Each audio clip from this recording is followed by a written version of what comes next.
Blue NDC challenge 17 देशों जिसमें France Brazil शामिल है ने बेलिन ब्राज़ील में आयोजित COP30 में ब्लू एनडीसी चैलेंज से जुड़कर महासागर आधारित जलवायु कार्रवाइयों को गति देने हेतु प्रतिबद्धता जताई है। वर्ष 2015 के पेरिस समझौते के तहत सभी देश उत्सर्जक में कमी और जलवायु सहनशीलता बढ़ाने के लिए राष्ट्रीय स्तर पर निर्धारित योगदान एनडीसी प्रस्तुत करते हैं।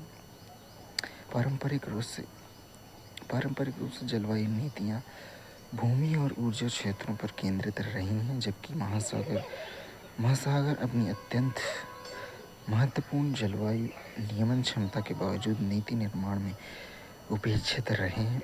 ब्लू एनडीसी चैलेंज इस अंतर को कम करते हुए महासागर जलवायु समाधानों को राष्ट्रीय जलवायु ढांचों के प्रमुख लक्ष्यों में शामिल करता है। ब्लू एनडीसी चैलेंज में प्रारंभ में ब्लू एनडीसी चैलेंज एक वैश्विक पहल है जिसे फ्रांस और ब्राज़ील ने जून 2025 में नीस फ्रांस में आयोजित तीसरे संयुक्त राष्ट्र महासागर सम्मेलन UNOC 3 में प्रारंभ किया था। इसका उद्देश्य देशों में महासागर आधारित जलवायु समाधानों को अपनी राष्ट्रीय निर्धारित योगदान एनडीसी योजनाओं में सम्मिलित करते हुए प्रोत्साहित करना है। संस्थागत समर्थन यह पहल ओशन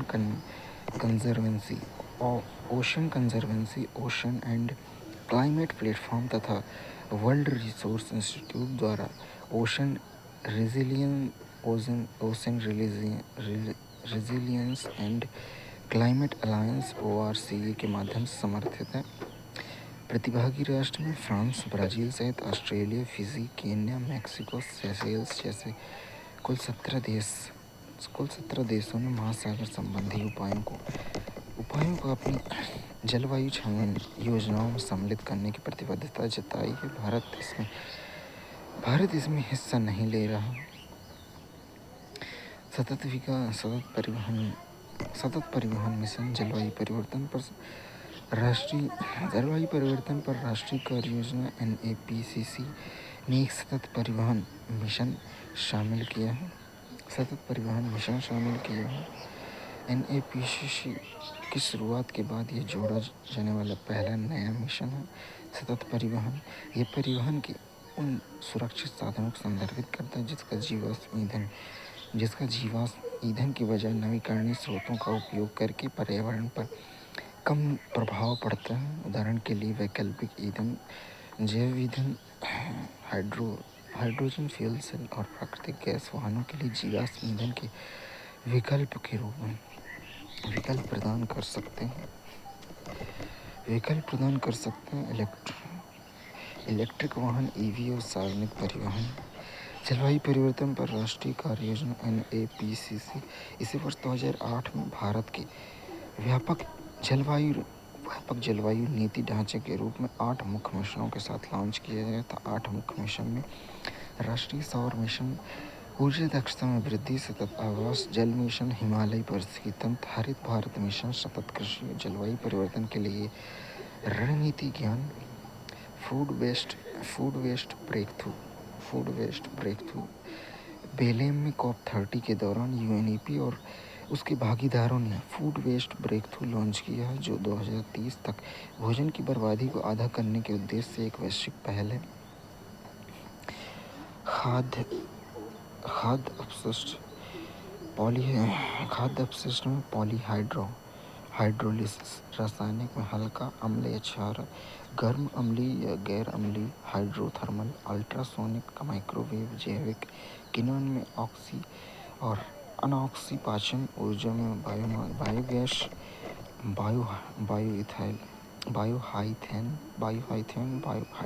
हाइड्रोजन, जैव ईंधन, रसायन और डिटॉक्सिफिकेशन में रासायनिक उदासीनीकरण, फेनोलिक्स के लिए microbial scavenging, oil exchange, filtration, विकिरण या प्लाज्मा उपचार, जैविक डिटॉक्सिफिकेशन, रसायन में लैक्टिक एसिड, बायोएथेनॉल,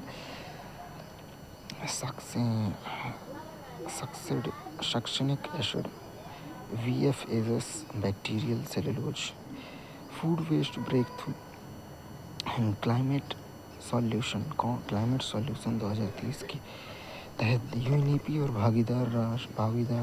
भागीदारों द्वारा वैश्विक जलवायु कार्यवाही के लिए माराकेश समझौते के भीतर उद्देश्य 2030 तक वैश्विक भोजन बर्बादी को आधा करना है। मीथेन उत्सर्जन में 7% कटौती, जो SDG 12.3 और ग्लोबल मीथेन प्लेज का समर्थन करता है। मुख्य ढांचे में 3 स्तंभ: क्षमता निर्माण और समर्थन, डेटा और नीति, वित्त और कार्यान्वयन। वित्त पोषण और वैश्विक पर्यावरण सुविधा GEF द्वारा समर्थित लक्ष्य और कार्यवाही में राष्ट्रीय सरकारें भोजन की बर्बादी का NDC राष्ट्रीय स्तर पर निर्धारित योगदान में एकीकृत करना, माप और रिपोर्टिंग में सुधार करना, वित्त की उपलब्धता सुनिश्चित करना, शहर और उप राष्ट्रीय निकाय जैविक अपशिष्ट के पृथक्करण को बढ़ावा देना, चक्रीय बुनियादी ढांचे में निवेश तथा खरीद प्रक्रियाओं में अपशिष्ट रोकथाम को शामिल करना, परोपकारी संगठन, नवाचार, अनुसंधान और सार्वजनिक निजी सहयोग को वित्त पोषित करना है।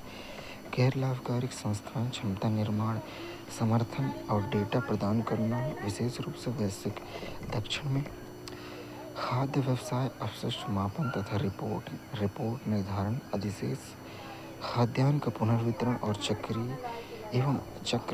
कम अपशिष्ट संचालन में निवेश करना।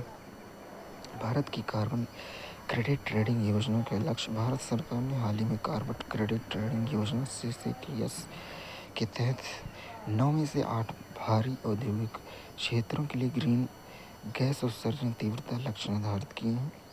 इसमें शामिल एल्युमिनियम, सीमेंट, कागज़ और लुगदी, फ्लोर, एल्कलाई, लोहा और इस्पात, कपड़ा, पेट्रोकेमिकल्स और पेट्रो रिफाइनरी।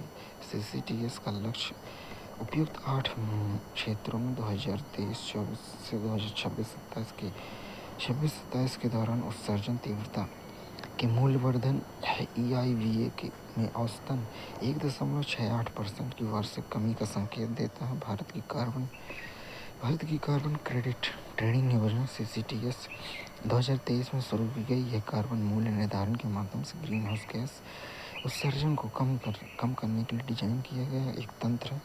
उद्देश्य भारतीय अर्थव्यवस्था को कार्बन मुक्त करने के प्रयासों के लिए संस्थानों को प्रोत्साहित और उन्हें सहायता प्रदान करना है। वैश्विक आधार में ऊर्जा संरक्षण संशोधन अधिनियम 2022 CCTS के लिए वैधानिक अधिदेश प्रदान करता है।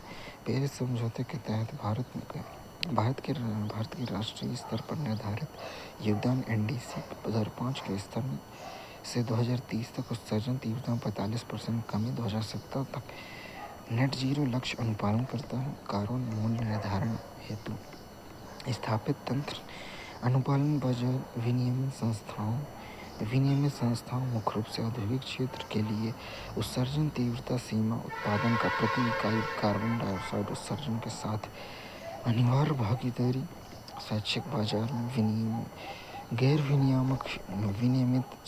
विनियमित क्षेत्रों जैसे कृषि अवरोपण के लिए कार्बन क्रेडिट उत्पन्न करने हेतु ऑफसेट तंत्र। समय सीमा में ऊर्जा दक्षता ब्यूरो BE की अधिसूचना दिसंबर 2023 के अनुसार अनुपालन बाजार 2025 से 26 के शुरू होने वाला क्रेडिट प्रणाली। एक कार्बन क्रेडिट बराबर बचाए गए या ऑफसेट किए गए 1000 किलोग्राम CO2 उत्सर्जन के बराबर है। क्रेडिट का व्यापार बाजार संचालित कीमतों के आधार पर किया जा सकता है। PAT योजना का स्थान ध्यान ऊर्जा क्षमता ES सर्ट्स को हटाकर ग्रीन हाउस गैस उत्सर्जन तीव्रता में कमी, कार्बन क्रेडिट प्रमाण पर CCC पर केंद्रित करना। 1 ES सर्ट बराबर बचाए गए तेल के 1 टन के बराबर है। संस्थागत ढांचा ऊर्जा दक्षता ब्यूरो BEE CCTS का प्रशासन उत्सर्जन प्रक्षेपवक्र ट्रेजेक्टरीज का निर्धारण तथा CCC जारी करता है। Grid controller of India GCI carbon credit registry का प्रबंधन करता है। लक्ष्य निर्धारण आधार वर्ष उत्सर्जन तीव्रता की गणना के लिए 2023-24 आधार वर्ष है। लक्ष्य महत्वाकांक्षा प्रारंभिक लक्ष्य 2025-26 में 2 से 3% की कमी, जो 2026-27 में बढ़ाकर 3.3 से 7.5 हो जाएगी। क्षेत्रवार भिन्नता सीमेंट 2 वर्षों में 3.4%, एल्युमिनियम 5.85%, लुगदी और कागज उद्योग 7.15%, क्लोर एल्कलाई 7.54%। कार्बन मूल्य निर्धारण कार्बन प्राइसिंग के बारे में प्रकृति एक नीतिगत उपकरण जो उत्सर्जन में कमी, स्वच्छ ऊर्जा की ओर बदलाव को प्रोत्साहित करने हेतु ग्रीन हाउस गैस उत्सर्जन मुख्य रूप से CO2 को एक वित्तीय लागत प्रदान करता है। कार्य सिद्धांत में उत्सर्जकों को पर्यावरणीय क्षति के लिए भुगतान करने हेतु बाध्य करता है, जिससे कम प्रदूषण और स्वच्छ उत्पादन विकल्पों को बढ़ावा दिया जा सके। कार्बन क्रेडिट से पहले संबंधित पूरक पहल में राष्ट्रीय स्तर पर निर्धारित योगदान NDC वर्ष 2023 में भारत ने पेरिस समझौते के तहत अपनी जलवायु कार्य योजना के हिस्से के रूप में घरेलू कार्बन बाजार के निर्माण को शामिल करने के लिए अपने NDC को अद्यतन किया है। नवीकरणीय ऊर्जा प्रमाण पत्र REC बाजार में उपलब्ध ऐसे उपकरण हैं जो नवीकरणीय स्रोतों से उत्पन्न विद्युत को प्रमाणित करते हैं। मिशन लाइफ भारत द्वारा शुरू किए गए एक वैश्विक आंदोलन जिसका उद्देश्य सचेतन पर्यावरण अनुकूल दैनिक प्रवृत्तियों के माध्यम से सतत जीवन को बढ़ावा देना है तथा लोगों को प्रो प्लैनेट पीपल बनाने के लिए प्रोत्साहित करना है। ग्रीन क्रेडिट कार्यक्रम GCP पर्यावरण संरक्षण अधिनियम 1986 के तहत वर्ष 2023 में अधिसूचित किया गया यह हरित वन भूमि पर वनारोपण को प्रोत्साहित करने के लिए एक स्वैच्छिक बाजार आधारित तंत्र स्थापित करता है। प्रतिभागियों को ग्रीन क्रेडिट जारी करता है, जिसका प्रबंधन एक डिजिटल पोर्टल और रजिस्ट्री के माध्यम से किया जाता है। प्रदर्शन उपलब्धि और व्यापार performance achieve and trade PAT योजना राष्ट्रीय संवर्धित ऊर्जा दक्षता मिशन NMEEE के तहत वर्ष 2012 में शुरू किया गया PAT योजना, जिसका उद्देश्य बाजार आधारित तंत्रों के माध्यम से ऊर्जा प्रधान उद्योगों में ऊर्जा दक्षता में सुधार लाना है। कार्बन बाजार हेतु राष्ट्रीय नामित प्राधिकरण NDA पर्यावरण वन और जलवायु परिवर्तन मंत्रालय ministry of environment forest climate change ने पेरिस समझौते 2015 के तहत कार्बन बाजारों को संचालित करने हेतु एक राष्ट्रीय नामित प्राधिकरण NDA अधिसूचित किया। राष्ट्रीय नामित प्राधिकरण NDA पेरिस समझौते के अनुच्छेद 6 के तहत अनिवार्य आवश्यकता जो अंतर्राष्ट्रीय कार्बन व्यापार के लिए नियम परिभाषित करती है। 22 अगस्त 2025 में स्थापना की गई NDA की राष्ट्रीय नामित प्राधिकरण की स्थापना 22 अगस्त 2025 को की गई। अध्यक्षता सचिव पर्यावरण वन और जलवायु परिवर्तन मंत्रालय के सचिव करते हैं। संरचना 21 सदस्यीय समिति जिसमें निम्नलिखित के रूप में प्रतिनिधि शामिल है। विदेश मंत्रालय, नवीन और नवीकरणीय ऊर्जा मंत्रालय, नीति आयोग, इस्पात मंत्रालय के सदस्य शामिल हैं। बहुमत का प्रतिनिधित्व पर्यावरण वन और जलवायु परिवर्तन मंत्रालय बहुमत में है। कार्य की बात करें तो परियोजना की अनुशंसा अनुच्छेद 6 के तहत उत्सर्जन कटौती परियोजनाओं के लिए पात्र गतिविधियों की पहचान तथा अनुशंसा करना, मूल्यांकन और अनुमोदन, उत्सर्जन कटौती इकाइयों ERU को उत्पन्न करने वाली परियोजनाओं की समीक्षा, अनुमोदन और उन्हें अधिकृत करना, लक्ष्यों के साथ संरेखण, यह सुनिश्चित करना कि REU का सतत लक्ष्यों SDG और भारत में NDC प्रतिबद्धताओं के अनुरूप हो, मानदंड संशोधन, बदलती राष्ट्रीय प्रतिबद्धताओं के अनुसार परियोजना पात्रता मानदंडों को अपडेट करना, कार्बन क्रेडिट प्रमाणन, भारत में NDC लक्ष्यों को पूरा करने के लिए कार्बन क्रेडिट के उपयोग को मंजूरी देना। पेरिस समझौते का अनुच्छेद 6 क्या कहता है? जलवायु परिवर्तन कार्बन पेरिस समझौते का अनुच्छेद 6 यह जलवायु कार्यवाही पर अंतर्राष्ट्रीय सहयोग के लिए एक रूपरेखा प्रदान करता है, जिससे देशों के लिए कार्बन क्रेडिट का व्यापार और उत्सर्जन कटौती पर सहयोग संबंधी तंत्र शामिल हैं, क्योंकि वे अपनी राष्ट्रीय स्तर के पर निर्धारित योगदान एनडीसी का अनुसरण करते हैं। कार्बन बाजार ये दो मुख्य दृष्टिकोणों को सक्षम बनाता है। अनुच्छेद 6.2 सहकारी दृष्टिकोण, जो अंतर्राष्ट्रीय स्तर पर हस्तांतरित समन परिणामों ITMO के द्विपक्षीय या बहुपक्षीय व्यापार की अनुमति देते हैं। अनुच्छेद 6.4 उत्सर्जन कटौती क्रेडिट के व्यापार के लिए एक संयुक्त राष्ट्र पर्यवेक्षित कार्बन बाजार तंत्र पेरिस समझौते कार्बन क्रेडिट तंत्र स्थापित करता है। COP29 की सफलता बाकू 2024 में COP29 में उद्देश्यों में अनुच्छेद 6 के नियमों के तहत नियमों तथा परिचालन ढांचे को अंतिम रूप दिया गया। उद्देश्य और प्रभाव। अनुच्छेद 6 का संचालन निम्नलिखित पर आधारित है। ग्रीन हाउस गैस उत्सर्जन को कम करने पर अंतर्राष्ट्रीय सहयोग बढ़ाना, उत्सर्जन कटौती के व्यापार की अनुमति देकर जलवायु का योजनाओं को लागू करने की लागत कम करना, विभिन्न देशों के निम्न कार्बन समाधानों में जलवायु वित्त और निवेश एकत्रित करना। अतिरिक्त जानकारी ये है कि कार्बन बाजार एक ट्रेडिंग प्लेटफॉर्म जहाँ संस्थाएं उत्सर्जन को कटौती करने या हटाने वाली परियोजनाओं में निवेश करके अपने ग्रीन हाउस गैस उत्सर्जन की भरपाई ऑफसेट करने के लिए कार्बन क्रेडिट खरीदता है। एक कार्बन क्रेडिट बराबर 1 मीट्रिक टन CO2 या अन्य ग्रीन हाउस गैस में इसके समकक्ष की कमी हटाना या बचाव। भारत में एनडीसी प्रतिबद्धताएं 2030 तक उत्सर्जन में कमी 2005 के स्तर की तुलना में GDP की उत्सर्जन तीव्रता में 45% तक कम करना है। गैर जीवाश्म विद्युत क्षमता, गैर जीवाश्म स्रोतों से 50% संचयी विद्युत शक्ति स्थापित क्षमता प्राप्त करना है। कार्बन सिंक बढ़ते वन और वृक्ष आवरण के माध्यम से 2.5 से 3 बिलियन टन CO2 समकक्ष का अतिरिक्त कार्बन सिंक बनाना है। शिपिंग उद्योग के लिए वैश्विक कार्बन मूल्य निर्धारण समझौता। अंतर्राष्ट्रीय समुद्री संगठन IMO जो संयुक्त राष्ट्र की एक महत्वपूर्ण संस्था है, ने शिपिंग उद्योग के लिए विश्व के पहले वैश्विक कार्बन मूल्य निर्धारण समझौते को अंतिम रूप दिया है।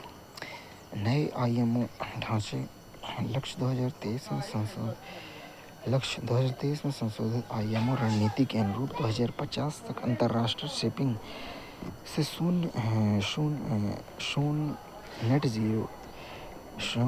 नेट जीरो उत्सर्जन प्राप्त करना। कार्यान्वयन समय रेखा अक्टूबर 2025 में औपचारिक अनुमोदन की उम्मीद है। मार्च 2027 में लागू होना है। 5000 ग्रॉस टन से अधिक के जहाज़ों के लिए 2028 में अनुपालन शुरू होगा।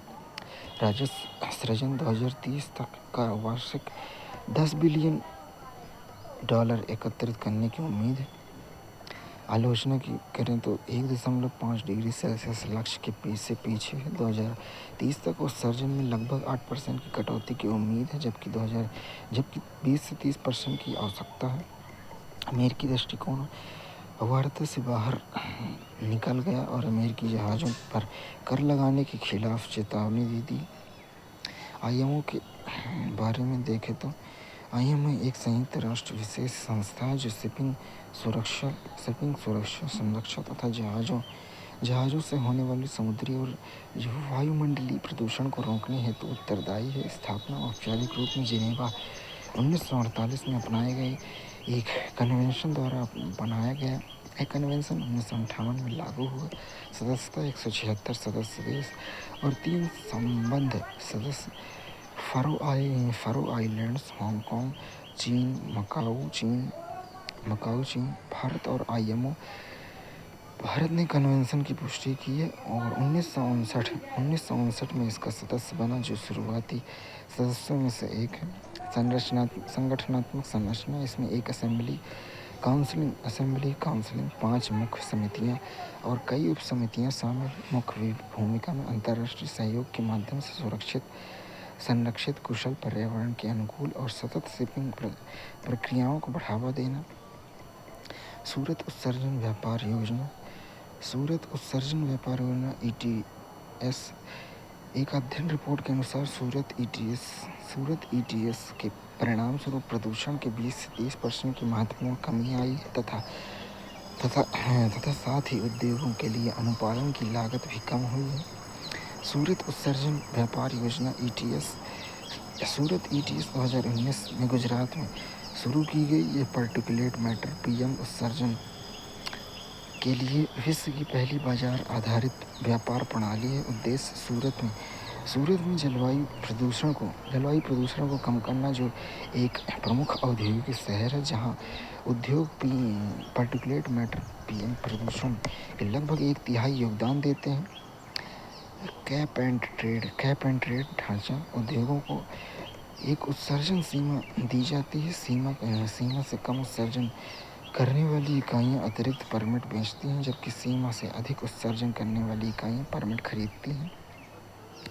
व्यापार तंत्र में परमिट का व्यापार national commodity and derivative exchange e-market limited NEML platform पर किया जाता है।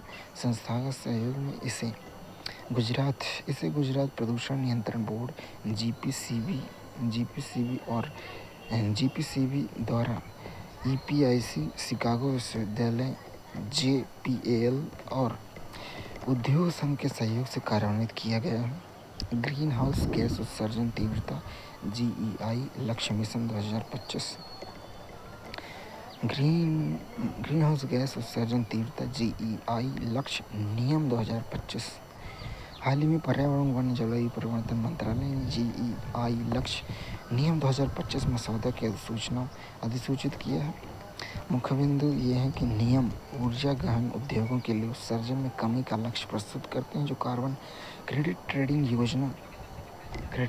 योजना CCTS 2023 के अनुरूप है। मसौदा GIE नियमों के मुख्य प्रावधान में आधार रेखा और लक्ष्य निर्धारण 2023-24 के लिए आधार रेखा उत्सर्जन स्तर स्थापित करता है तथा 2025-26 तथा 2026-27 के लिए कटौती लक्ष्य निर्धारित करता है। लक्ष्य 4 ऊर्जा गहन उद्योगों पर लागू होते हैं। सीमेंट, एल्युमिनियम, लुगदी और कागज अनुपालन में नियम निगरानी और रिपोर्टिंग सहित अनुपालन के लिए तंत्र निर्धारित करते हैं। जुर्माना: लक्ष्यों का पूरा करने में विफल रहने वाले उद्योगों को केंद्रीय प्रदूषण नियंत्रण बोर्ड CPCB द्वारा जुर्माने का सामना करना पड़ सकता है।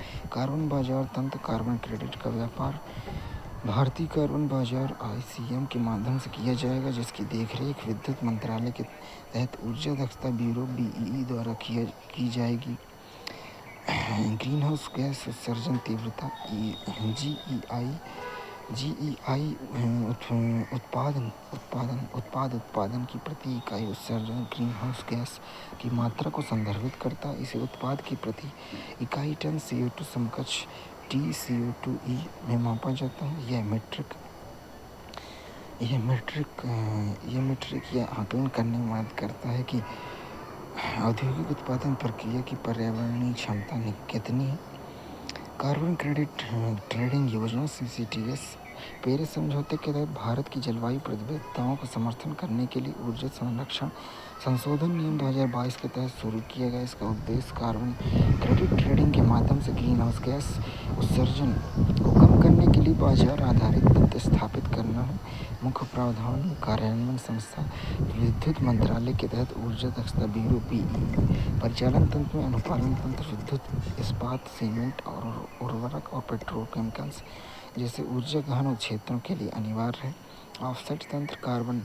ऑफसेट तंत्र उत्सर्जन में कमी के माध्यम से व्यापार योग्य क्रेडिट उत्पन्न करने वाली गैर बाध्यकारी संस्थाओं द्वारा स्वैच्छिक भागीदारी कार्बन क्रेडिट यूनिट कम किए गए या बचाए गए 1 टन CO2 समकक्ष का प्रतिनिधित्व करता है।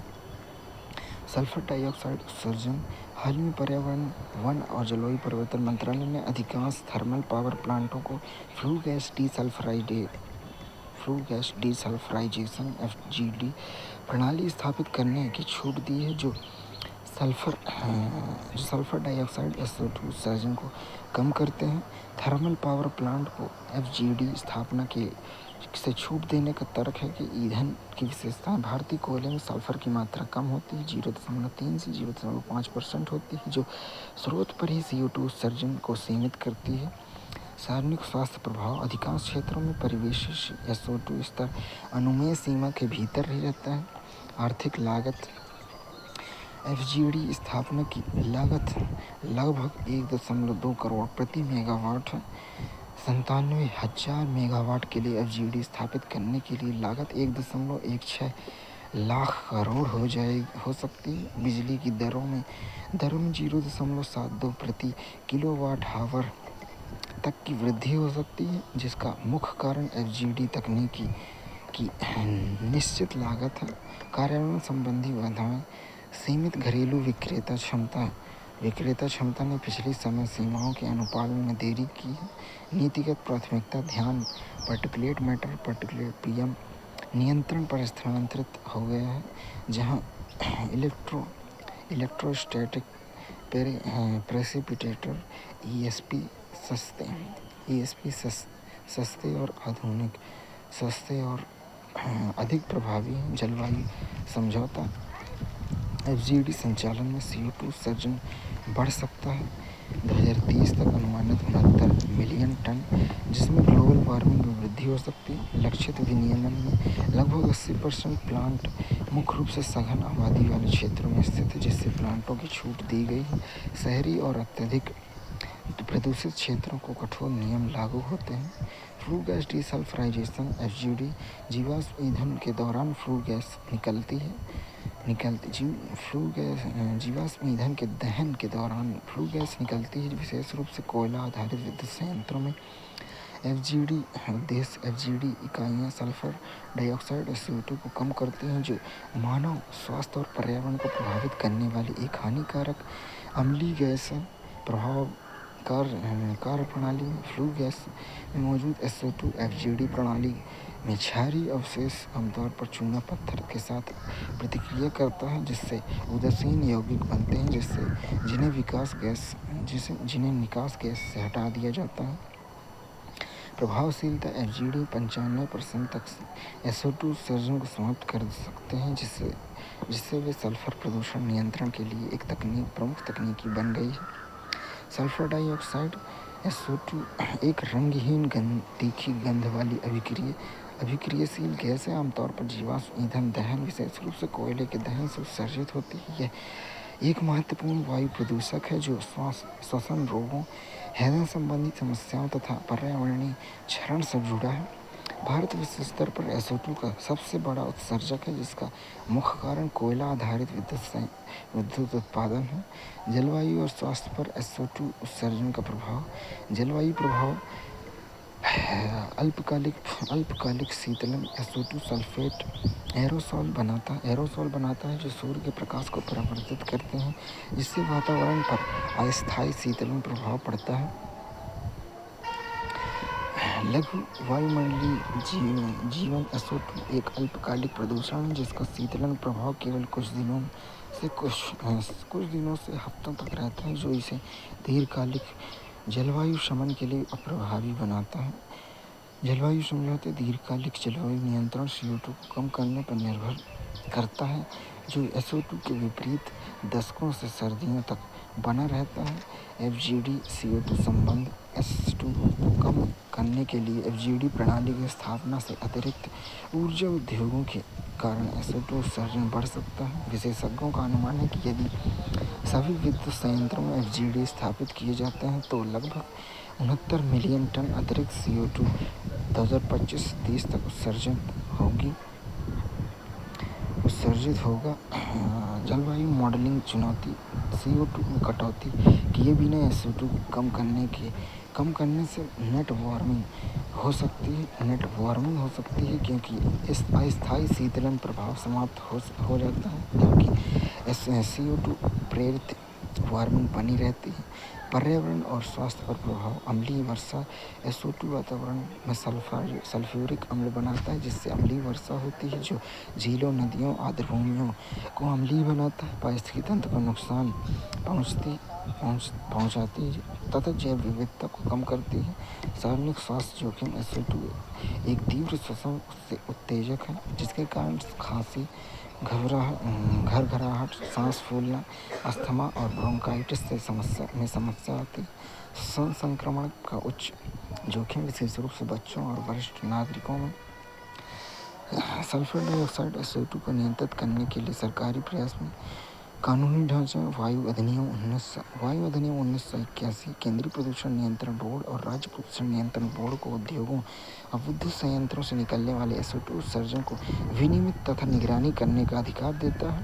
पर्यावरण संरक्षण अधिनियम 1986 सरकार को विद्युत, सीमेंट और रिफाइनरी जैसे क्षेत्रों के लिए SO2 उत्सर्जन सीमाएं निर्धारित करने की अनुमति देता है। उत्सर्जन मानक और निगरानी, राष्ट्रीय परिवेशी वायु गुणवत्ता मानक NAAQS सार्वजनिक स्वास्थ्य और पर्यावरण की सुरक्षा के लिए वायु से सुरक्षित SO2 स्तरों को परिभाषित करता है। BS6 ईंधन मानदंड ईंधन में सल्फर की मात्रा को सीमित करता है, जिससे वाहन से होने वाले SO2 उत्सर्जन में कमी आती है। फ्लू गैस डिसल्फ्राइजेशन FGD, कोयला आधारित विद्युत संयंत्रों में निकास गैसों से SO2 को हटाना अनिवार्य अनुमति देती है। नीतिगत और तकनीकी पहल, राष्ट्रीय स्वच्छ वायु कार्यक्रम 2019 NCAP 2019 प्रदूषित शहरों में SO2 नियंत्रण पर ध्यान केंद्रित करते हुए समग्र वायु गुणवत्ता में सुधार करना लक्ष्य निर्धारित किया जाता है। समीर ऐप और सोशल मीडिया,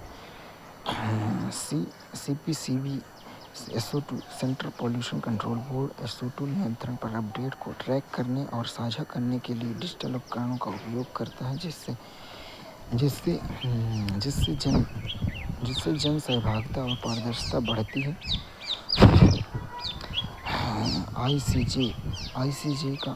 ICJ का जलवायु परिवर्तन पर ऐतिहासिक निर्णय। हाल ही में अंतर्राष्ट्रीय न्यायालय ICJ के सलाह ने अंतर्राष्ट्रीय कानून के तहत जीवाश्म ईंधन को चरणबद्ध तरीके से समाप्त करने सहित तत्काल जलवायु कार्यवाही को अनिवार्य कर दिया है।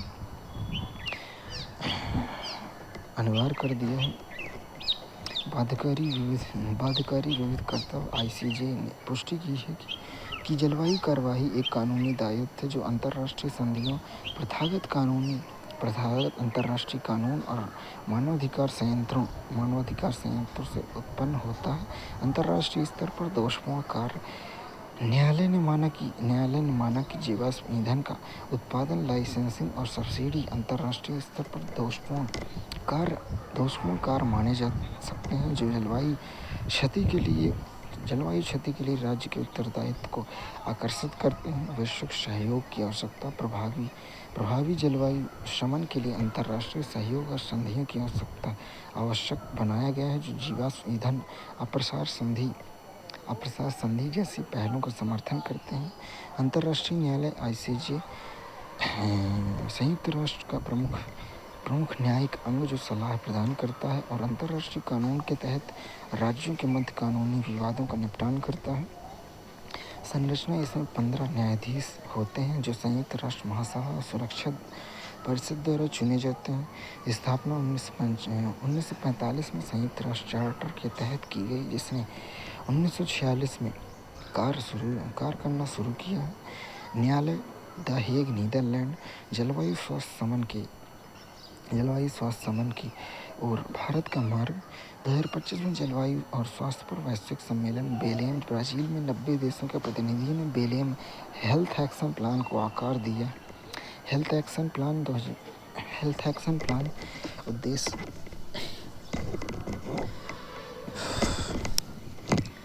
हेल्थ एक्शन प्लान उद्देश्य एक वैश्विक रोडमैप तैयार करना जो व्यापक जलवायु उद्देश्यों के भीतर स्वास्थ्य प्राथमिकताओं को एकत्रित करता है।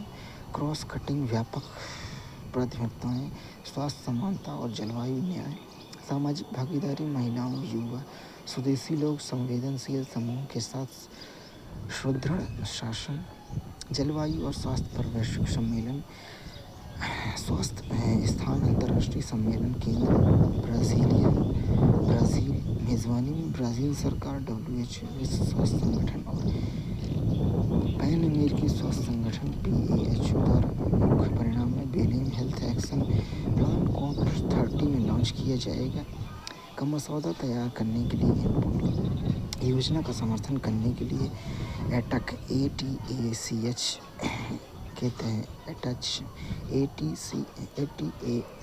के तहत देशों के प्रतिबद्धताओं को परिभाषित किया गया। स्वास्थ्य को वैश्विक जलवायु कार्यवाही के मुख्य स्तंभ के रूप में परिभाषित किया गया है। योजना के कार्यान्वयन का मार्गदर्शन करने के लिए वैज्ञानिक परिणाम भारत द्वारा आधिकारिक तौर पर प्रतिनिधित्व नहीं किए गए। भारत द्वारा आधिकारिक तौर पर प्रतिनिधित्व नहीं किया गया था।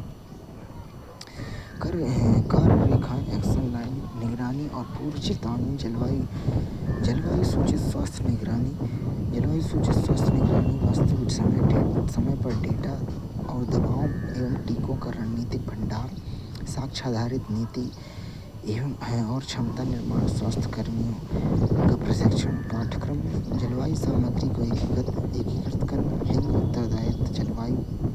लिंग उत्तरदायित्व अनुकूलन तथा सामुदायिक लचीलापन, नवाचार और उत्पादन, जलवायु अनुकूल बुनियादी ढांचा, स्वास्थ्य सुविधाओं में नवीकरणीय ऊर्जा, सतत आपूर्ति श्रृंखला और कमजोर समूहों के लिए न्यायसंगत परिवर्तन, जलवायु वित्त वर्गीकरण। हाल ही में वित्त मंत्रालय ने एक मसौदा दस्तावेज भारत में जलवायु वित्त वर्गीकरण ढांचा framework of India's climate finance taxonomy सार्वजनिक किया है। जलवायु वित्त वर्गीकरण यह एक ऐसी प्रणाली है जो आर्थिक गतिविधियों को संधारणीय निवेश के रूप में वर्गीकृत करती है। यह निवेशकों और बैंकों को जलवायु परिवर्तन से निपटने वाली प्रभावशाली परियोजनाओं में धन निर्देशित करने हेतु उसका मार्गदर्शन करती है। भारत का जलवायु वित्त वर्गीकरण भारत की यह पहल यूरोपीय संघ EU, Britain, Singapore, Hong Kong, Canada, Australia के साथ एक वैश्विक परिदृश्य का हिस्सा है। इसका उद्देश्य निवेश को स्वच्छ ऊर्जा परियोजनाओं और जलवायु अनुकूल बुनियादी ढांचे की ओर निर्देशित करना है। यह वर्गीकरण सस्ती और विश्वसनीय ऊर्जा पहुंच सुनिश्चित करने हेतु 2070 तक नेट जीरो उत्सर्जन प्राप्त करने के भारत के लक्ष्य का समर्थन करना चाहता है। इसका उद्देश्य ग्रीन वॉशिंग को रोकना और 2047 तक विकसित भारत के दृष्टिकोण में योगदान देना है। गतिविधियों का वर्गीकरण आधारित वर्गीकरण, जलवायु समर्थन गतिविधियाँ, ग्रीन हाउस गैस उत्सर्जन को कम करना या टालना, जलवायु परिवर्तन के प्रभाव को कम करने के लिए अनुकूलन, स्वच्छ प्रौद्योगिकी में अनुसंधान और विकास R&D, परिवर्तन समर्थन गतिविधियाँ, ऊर्जा दक्षता में सुधार और उन क्षेत्रों में उत्सर्जन तीव्रता को कम करना जहाँ पर वर्तमान में उत्सर्जन को पूरी तरह से रोक पाना संभव नहीं है। शामिल क्षेत्र कठिन से कठिन वाले हार्ड टू अबैट क्षेत्र, लोहा, इस्पात और सीमेंट, समन और अनुकूलन दोनों लाभों वाले क्षेत्र, बिजली ईंधन, बिजली परिवहन और भवन। प्रमुख जलवायु अनुकूलन क्षेत्र में कृषि खाद्यान्न और जल सुरक्षा। भारत का पहला कार्बन कैप्चर और यूटिलाइजेशन CCU टेस्ट बेड। विज्ञान और प्रौद्योगिकी विभाग DVST ने राष्ट्रीय प्रौद्योगिकी दिवस 11 मई 2025 पर अपनी तरह से पहले 5 carbon capture utilization CCU test bed के क्लस्टर का अनावरण किया है। CCU सीमेंट क्लस्टर के मुख्य विशेषताओं में क्रियान्वयन डीएसटी के ऊर्जा और सतत प्रौद्योगिकी केंद्र CEST द्वारा क्रियान्वित किया जाता है। PPP model DST fund plus उद्योग नियोजन प्लस शैक्षिक R&D नवाचार से कार्यान्वयन ढांचा। लक्ष्य में एकीकृत CO2 कैप्चर प्लस उपयोग इकाइयों का विकास करना। स्थानीय प्रौद्योगिकी के माध्यम से ग्रीन सीमेंट की लागत में कमी। राष्ट्रीय प्रभाव के लिए व्यवसायीकरण और विस्तार को सक्षम बनाना। अभिनव प्रक्रिया में ऑक्सीजन संवर्धित कैल्सिनेशन CO2 को हल्के कंक्रीट ब्लॉक और ओलेफिन्स में परिवर्तित करना। कार्बन नेगेटिव निजीकरण CO2 को ठोस खनिजों में बंद कर दिया जाता है। उत्सर्जन को चट्टान में बदलना। Vacuum swing सोखना। VSA भट्ठा गैसों CO2 को अलग करना और निर्माण सामग्री में पुनः एकीकृत करना। पहल का महत्व जलवायु प्रतिबद्धताओं को आगे बढ़ाना। सीमेंट क्षेत्र वैश्विक CO2 उत्सर्जन का 8% को कार्बन मुक्त करके भारत के 2070 तक नेट जीरो और NDC लक्ष्यों को सहायता करता है। स्वदेशी तकनीकी को सुदृढ़ता। वैश्विक प्रतिकृति रेप्लिकेशन की क्षमता के साथ घरेलू CCU समाधानों को बढ़ावा देना। सतत औद्योगिक विकास को सक्षम बनाना। अन्य कठिन से कठिन होने वाले हार्ड टू अबेट क्षेत्रों इस्पात तेल गैस विद्युत रसायन के लिए स्केलेबल लागत प्रभावी CCU मॉडल प्रदर्शित करते हुए कम उत्सर्जन वाले सीमेंट उत्पादन का समर्थन करना। कार्बन कैप्चर यूटिलाइजेशन CCU बनाम carbon capture storage CCS। Carbon capture और यूटिलाइजेशन CCU CO2 को कैप्चर कर उसे उपयोगी उत्पादों में परिवर्तित करता है, जबकि carbon capture and storage CCS CO2 को कैप्चर कर इसे भूगर्भित संरचनाओं में स्थायी रूप से संग्रहित करता है। CCU कैप्चर की गई CO2 का औद्योगिक प्रक्रियाओं या उत्पादों में पुनः उपयोग करता है। CCS CO2 को वायुमंडल में उत्सर्जन रोकने के लिए अलग सेक्वेस्टर करता है।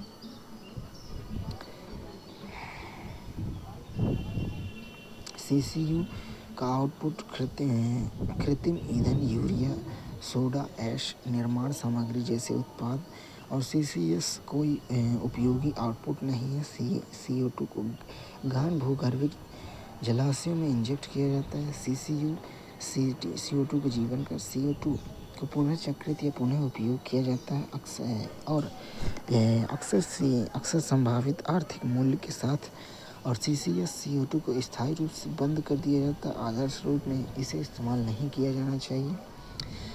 वाणिज्यिक व्यवहार्यता CCU उत्पाद निर्माण के माध्यम से आर्थिक प्रोत्साहन प्रदान करता है। इसे राजस्व उत्पन्न करने वाला माना जाता है। CCS अक्सर लागत गहन होता है। व्यवहार होने के लिए सब्सिडी या कार्बन मूल्य निर्धारण की आवश्यकता होती है। उपयोग के मामले में इसे CCU सीमेंट स्टील रसायन प्लास्टिक ईंधन पेय पदार्थ उत्पन्न उन्नत तेल रिकवरी EOR में परिवर्तित करता है। CCS पावर प्लांट प्राकृतिक गैस प्रसंस्करण तेल क्षेत्र भारी उद्योग में पर्यावरणीय प्रभाव CCU उपयोग के आधार पर आंशिक या पूर्ण ऑफसेट के साथ CO2 उत्सर्जन को कम करता है। CCS उत्सर्जन का स्थायी शमन प्रदान करता है, लेकिन कोई समाधान पुनर्प्राप्ति नहीं। भूवैज्ञानिक आवश्यकताएं CCU किसी भूवैज्ञानिक भंडारण की आवश्यकता नहीं। CCS विशिष्ट भूवैज्ञानिक स्थितियों जैसे कि खलावड़ी जलभृतों समाप्त हो चुके तेल क्षेत्र को आवश्यकता होती है।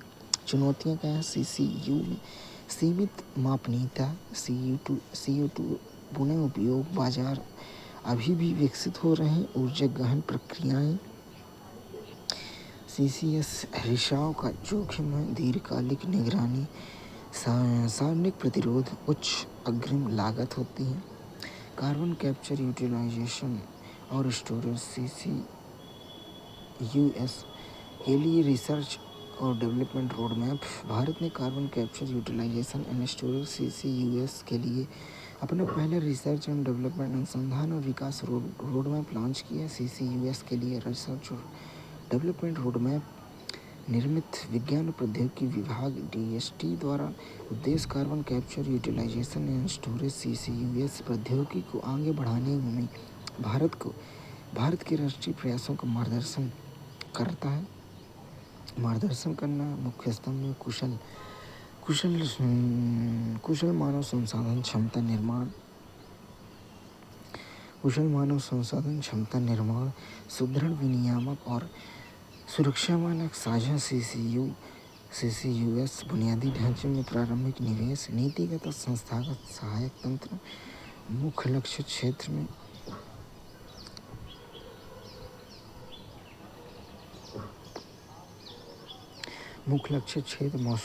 मौजूदा प्रौद्योगिकियों का उन्नयन, लक्षित अनुसंधान और पायलट परियोजना के माध्यम से वर्तमान CCUS समाधानों को उच्च व्यावसायिक स्तर तक ले जाता है। सफलतापूर्वक नवाचार, उन्नत सामग्री और रासायनिक प्रक्रियाओं सहित अगली पीढ़ी की CCU प्रौद्योगिकियों का समर्थन करना है। विषयगत प्राथमिकताएं CO2 कैप्चर दक्षता बढ़ाना,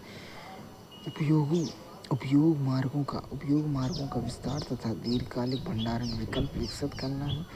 साथ ही एकीकृत कार्बन प्रबंधन प्रणाली नियमित करना है। पारिस्थितिकी तंत्र का विकास, बड़े पैमाने पर क्रियान्वयन के लिए सहायक नीति, विनियामक और बुनियादी ढांचा निर्मित करना है। 3 चरणीय रिसर्च और डेवलपमेंट ढांचा। चरण 1 में 2025 से 23 तक अनुसंधान और पायलट परियोजना के अनुरूप प्रदर्शन, बुनियादी ढांचा और अनुपयुक्त अनुसंधान को मजबूत करना, कैप्चर प्रौद्योगिकी की क्षमता में सुधार और लागत में कमी करना, नई सामग्री और प्रक्रियाओं का विकास करना, टेक्नोलॉजी रेडीनेस लेवल TRL को आगे बढ़ाना और पायलट प्रोजेक्ट आरंभ करना। चरण 2 2030 से 2035 औद्योगिक एकीकरण और विनियमन CCUS हब और क्लस्टर की स्थापना। कृष्णा गोदावरी बेसिन राजस्थान, तमिलनाडु, पूर्वोत्तर में CO2 कैप्चर, परिवहन, भंडारण, दायित्व, निगरानी, कार्बन मूल्य निर्धारण और सुरक्षा को कवर करने वाले राष्ट्रीय नियामक ढांचे का विकास। चरण 3 2035 से 2045 तक वाणिज्यिक स्तर पर चुनौती, प्रमुख औद्योगिक क्षेत्रों में बड़े पैमाने पर इसे अपनाना। CO2 परिवहन नेटवर्क और बहु मिलियन टन भंडारण सुविधाओं का विकास करना है। औद्योगिक डिकार्बोनाइजेशन के लिए हाइड्रोजन आधारित प्रौद्योगिकी के साथ CCUS का एकीकरण करना है। प्रमुख रिसर्च और डेवलपमेंट मार्ग में एंड ऑफ पाइप EOP प्रौद्योगिकी, फ्लू गैस से CO2 कैप्चर करने के लिए मौजूदा उद्योगों को अपग्रेड करना है। CCUS अनुपालन डिज़ाइन, CCD नए औद्योगिक संयंत्रों में CCUS रेडी डिजाइन को अनिवार्य करना है। वन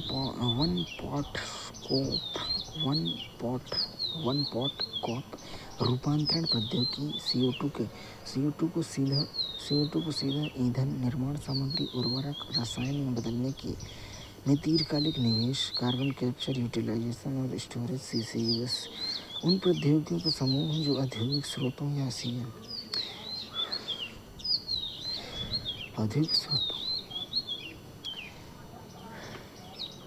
CCUS उन प्रौद्योगिकियों का समूह है जो औद्योगिक स्रोतों या वायुमंडल में CO2 को कैप्चर करती है, उनका परिवहन, वायुमंडलीय संचय एवं ग्लोबल वार्मिंग को रोकने के लिए